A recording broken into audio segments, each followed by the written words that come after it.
नमस्कार, welcome back to Arihant online classes. जैसा कि आप सभी को पता है कि अरिहंत ऑनलाइन क्लासेस बोर्ड्स 2021 के लिए लगातार वीडियोस बना रहा है। तो आज हम बात करने वाले हैं 12th के स्टूडेंट्स के लिए कि क्या स्ट्रेटजी होने वाली है 12th स्टूडेंट्स के लिए इस बार के बोर्ड्स के लिए। तो हम लोग आ गए हैं क्लास 12th की स्ट्रेटजी पे। क्या इस बार आप स्ट्रेटजी अपनाने वाले हैं मई 2021 के लिए? तो आइए शुरू करते हैं। पहला स्टेप होगा आपका प्लानिंग। आप एक प्लान बना लीजिए कि किस तरीके से आप पढ़ने वाले हैं, क्या पढ़ने वाले हैं। ये प्लानिंग जनरल प्लानिंग नहीं होगी, आप कहीं भी यूट्यूब से, आप कहीं भी गूगल से करके और आपने कोई स्ट्रेटजी अपना ली, तो ऐसा नहीं होगा। हर आदमी के लिए, हर स्ट्रीम के लिए अलग स्ट्रेटजी चलती है, अलग तरीका चलता है। तो इसको ध्यान में रख के बनाइएगा अपना प्लान कि आप किस स्ट्रीम को बिलोंग करते हैं। जैसे एग्जाम्पल के लिए अगर मान लीजिए आप आर्ट्स के हैं या आप साइंस के हैं, तो arts mainly theory based subject है और जो आपका साइंस है ये ज्यादातर टेक्निकल बेस्ड सब्जेक्ट है। तो आर्ट्स में आपको कोशिश करनी होगी कि आप नोट्स बना ले बहुत सारे, जितने शॉर्ट नोट्स हों और उससे जितनी ज्यादा चीजें आपको रिटेन हो सके। मतलब आपने एक पेज का नोट बना रखा है और उस एक पेज के नोट को पढ़ने भर से आपको अपने 15 पेज 20 पेज की थ्योरी याद आ जाती है। तो ये स्ट्रेटजी आर्ट्स वालों के लिए वर्क करेगी।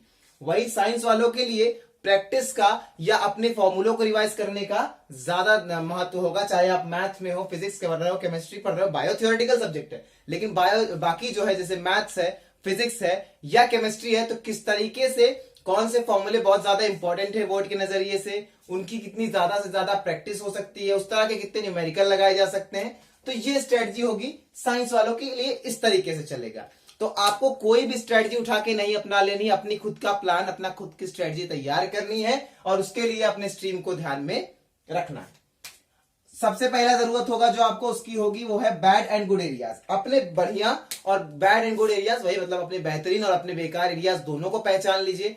किन सब्जेक्ट्स में आप बेहतरीन कर रहे हैं। जैसे कुछ राइवलरी सब्जेक्ट्स होते हैं, जैसे फिजिक्स और केमिस्ट्री साइंस वालों में, कॉमर्स वालों में ये इकोनॉमिक्स और अकाउंट्स में रिश्ता चलता है।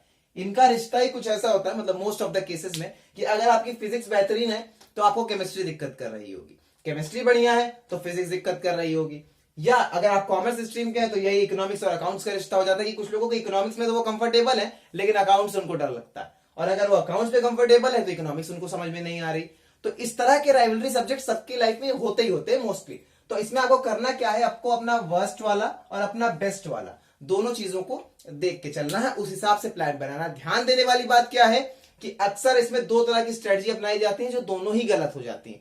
कुछ लोग अपने बेस्ट वाले पे पूरा फोकस डाल देते हैं कि जो हमें आता नहीं। अगर मान लीजिए केमिस्ट्री मेरी अच्छी है और फिजिक्स मुझे आती नहीं, तो ये मेरी सोच ये होगी कि चलिए केमिस्ट्री पे पूरा फोकस डाल देते हैं, फिजिक्स तो मुझे आती नहीं, अब 2 महीने के अंदर आएगी भी नहीं, तो इसको पढ़ने से बेहतर है कि मैं केमिस्ट्री पढ़ लूं। तो ऐसे बच्चे हो सकता है केमिस्ट्री में 98 स्कोर कर ले जाएं, 99 100 भी स्कोर कर ले जाएं, लेकिन फिजिक्स उनका 35 पे आके रुक जाएगा। ये तो मैं ऑप्टिमिस्टिक होके पास बता रहा हूं, वरना मतलब फिजिक्स का स्कोर खराब हो जाएगा। इकोनॉमिक्स अकाउंट्स यही सेम केस चलेगा दोनों ही केस में। तो इसलिए आपको ध्यान क्या रखना है कि एक ऐसी स्ट्रेटजी अपनानी है जिसमें आप दोनों का कॉम्बिनेशन यूज करें। क्योंकि अगर आपने अपना सारा टाइम आपके उस सब्जेक्ट पे लगा दिया जो आपका बढ़िया नहीं है, जैसे आपने अपना सारा टाइम फिजिक्स में इन्वेस्ट कर दिया कि भाई चलो बाकी सब्जेक्ट तो मुझे आते हैं, फिजिक्स मुझे आती नहीं, तो मैं फिजिक्स पे मेहनत कर लेता हूं 2 महीने। तो इसमें क्या, जो आपके बढ़िया सब्जेक्ट है वो भी चलेगा और फिजिक्स भी कुछ बहुत अच्छा नहीं हुआ, क्योंकि आप अगर 35 पे हो तो आप 98 पे चले जाओ, ये पॉसिबल नहीं है। आप उसको बढ़िया कर सकते हो, आप उसको 85 तक ले जा सकते हो, 90 तक ले जा सकते हो। तो इस तरीके से आपको प्लान बनाना होगा कि किस तरीके से हम दोनों का कॉम्बिनेशन ऐसा बनाए कि जो वीक एरियाज है उन पे वर्क करते चले और जो हमारे बेस्ट एरियाज हैं उनको साथ लेकर के चले। मतलब आपको अपने दुश्मन को तो दोस्त बनाना ही है, लेकिन दोस्तों को खोने भी नहीं देना है, क्योंकि दुश्मन आपका कितना भी अच्छा दोस्त हो जाए वो आपका बेस्ट फ्रेंड नहीं बन जाएगा। वैसे ही तो अपने दोस्तों का साथ लेके भी चलना है और दुश्मन के साथ बनाना भी शुरू करना है ताकि सब बेहतरीन हो। अब हम जो तीसरे पॉइंट की बात करने वाले हैं वो है इग्नोर्ड सब्जेक्ट। अब ये नया कौन सा सब्जेक्ट आया, इग्नोर्ड सब्जेक्ट। इग्नोर्ड सब्जेक्ट वो सब्जेक्ट्स हैं, कुछ हर स्ट्रीम का कुछ ऐसा एक क्राइटेरिया चलता है जहां पे वो किसी सब्जेक्ट को इग्नोर करते रहते हैं और वही सब्जेक्ट उनके रिपोर्ट कार्ड में बूस्टर का काम कर सकता है। जैसे अगर हम साइंस स्ट्रीम की बात करें तो वो सब्जेक्ट होता है इंग्लिश, क्योंकि फिजिक्स केमिस्ट्री मैथ्स या फिजिक्स केमिस्ट्री बायो या पीसीएमबी अगर आप में है तो आप क्या करते हैं, इन सब्जेक्ट्स पे इतना एम्फेसिस दे देते हैं कि जो इंग्लिश है लैंग्वेज सब्जेक्ट है, थ्योरेटिकल सब्जेक्ट है, इससे आपका ध्यान हट जाता है, आप बाकी सब्जेक्ट्स पे मेहनत करते रहते हैं और बाकी सब्जेक्ट जितने स्कोरिंग नहीं होंगे उतना अकेले ये इंग्लिश है, क्योंकि इजी सब्जेक्ट है, इसमें स्कोर करना आसान है। तो ये जो इग्नोर सब्जेक्ट हर स्ट्रीम का होता है कॉमर्स वालों के लिए, यही सब्जेक्ट हो जाएगा इंग्लिश और बीएसटी, इंग्लिश और बिजनेस स्टडीज, या बिजनेस स्टडीज जैसे कुछ लोग कॉमर्स भी कहते हैं। तो कॉमर्स वालों के लिए ये वो दो सब्जेक्ट हो जाएंगे। ये सब्जेक्ट इतने इजी होते हैं कि आप इन पे ध्यान नहीं देते, कि मुश्किल वाले पढ़ लेते हैं, इजी वालों पे ध्यान देने की जरूरत क्या है, ये तो निकल जाएगा। लेकिन यही सब्जेक्ट पे अगर आप बेहतरीन तरीके से ध्यान दे दें तो ये आपका बूस्टर का काम करते हैं, क्योंकि इन सब्जेक्ट में जैसे इंग्लिश हो गया, बिजनेस स्टडीज हो गया, इन सब्जेक्ट में 95 प्लस लाना बहुत इजी होता है। मतलब आप 10 दिन की मेहनत कर दोगे तो इनमें 95 प्लस लाना बहुत इजी होता है। इंग्लिश के केस में तो मैं पर्सनल एक्सपीरियंस से बता रहा हूं कि थोड़ी बहुत मेहनत से इस सब्जेक्ट में 95% से ऊपर लाना बहुत इजी होता है। तो ये वो इग्नोर सब्जेक्ट्स हैं जिन पे आप ध्यान दीजिए। जैसे साइंस वालों के लिए स्ट्रीम इग्नोर सब्जेक्ट हो गया इंग्लिश, और कॉमर्स वालों के लिए हो गया बिजनेस स्टडीज और इंग्लिश। अगर आप इन पे इंफेसिस देंगे, बाकी सब्जेक्ट को पढ़ने के साथ साथ इन पे भी ध्यान देते रहेंगे, तो ये कहीं ना कहीं आपकी मार्कशीट को बेहतरीन करने वाले हैं, उसको इंक्रीज करने वाले हैं आपके नंबरों को। और ये आपको तब पता चलेगा जब आप अपना रिजल्ट देखेंगे, तब आपको ये पता चलेगा कि ये बात आपके कितने काम की थी। अब बना लीजिए प्लान फॉर्मेशन तो एक काम है, लेकिन उससे भी ज्यादा जो सबसे जरूरी है वो प्लान इंप्लीमेंटेशन। ऐसा ही प्लान बनाइए, स्टडी प्लान अपना ऐसा ही तैयार कीजिए जो आप कर सकें। आपने एक दिन में 10 चैप्टर का प्लान तो बना लिया, बढ़िया बात है, और बहुत आसानी से बन भी जाते हैं ऐसे प्लान, लेकिन ये पूरी तरह से हाइपोथेटिकल हो जाते हैं जिसको आप फॉलो नहीं कर पाते। तो प्लान वही बनाइए, स्ट्रेटजी की अपनी वही बनाइए जो आप फॉलो कर सके। अगर आप दिन में 5 चैप्टर ही पढ़ सकते हैं तो उस हिसाब से ही अपना प्लान बनाइए, क्योंकि सिर्फ प्लान बनाने से नंबर नहीं आने वाले, उसके लिए आपको पढ़ना होगा, उस प्लान को इंप्लीमेंट करना होगा। तो कोशिश करिए प्लान ऐसा बने जो इंप्लीमेंटेबल हो, जो फिजिबल हो, जिसे आप इंप्लीमेंट कर पाओ। तो प्लान का इंप्लीमेंटेशन एक मस्त चीज है। उसके बाद जब आपने पढ़ाई कर ली, अब आप करीब मान लीजिए आ गए आप अप्रैल के महीने में, तो अब आपको जरूरत हो गई प्रीवियस ईयर पेपर और सैंपल पेपर्स लगाने की। इसकी जरूरत क्या हुई, आपने 10 साल का 2009 से उठा लिया 2019 तक का, आपने 10 साल के प्रीवियस ईयर पेपर्स लीजिए, और जब आप उनको लगाना शुरू करेंगे तो इन पेपर्स में आपको एक पैटर्न दिखना शुरू हो जाएगा। किस तरह से बोर्ड सवाल पूछता है, किस तरीके से जो सवाल में अगर ट्विस्ट होता है, क्वेश्चन में अगर ट्विस्ट होता है तो किस तरीके से लाया जाता है, और किन किन चीजों पे क्वेश्चन ज्यादा बन रहा है।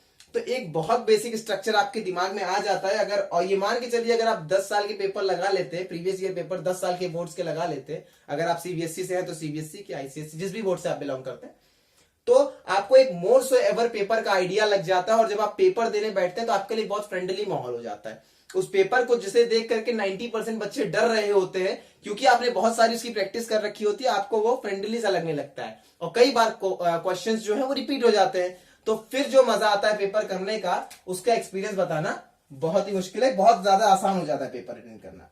प्रेजेंटेशन, देखिए प्रेजेंटेशन का मतलब क्या हुआ, अब तक आप स्कूल में थे, आपकी कॉपियां स्कूल में चेक होती थी, तो कहीं ना कहीं वो पार्ट रहता था कि टीचर को पता होता था कि ये बच्चा कैसा है। तो अगर आपने थोड़ा सा प्रेजेंटेशन नीचे भी किया, आप अच्छे बच्चे हो, तो टीचर नंबर दे देता था। लेकिन बोर्ड में ऐसा नहीं होने वाला।